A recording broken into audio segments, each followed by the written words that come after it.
Social Security benefits a big concern in the upcoming election. Joe Biden's stance is coming under scrutiny. Our Verify team takes a look at what's true and what's not.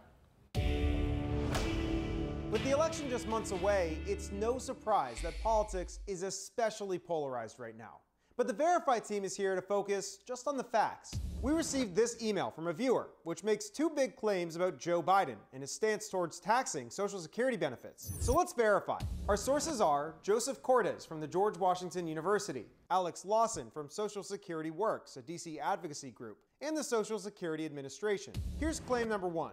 In 1983, Joe Biden voted in favor of taxing 50% of Social Security benefits. According to SSA records, this is true.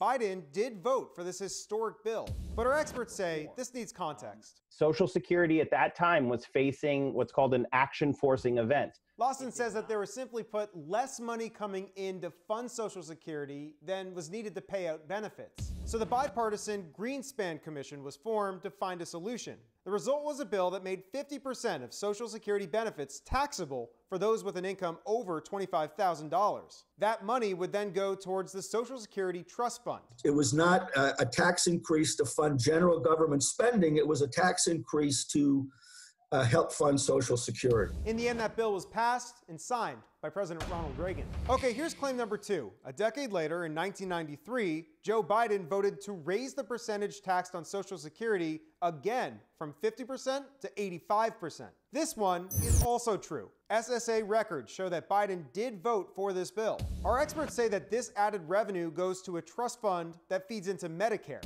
Here's some important context. First, unlike the '83 bill, our experts say that this one was far more partisan. The legislation was not supported by a single Republican in the Senate, leading to a 50-50 deadlock. Then Vice President Al Gore had to break the tie. Also, we should point out that this was just one bill within a massive package of bills proposed by the Clinton administration to try and lower the deficit. In DC, it's called an omnibus, and it means it's this massive package that includes all sorts of different things, and they smush it all together.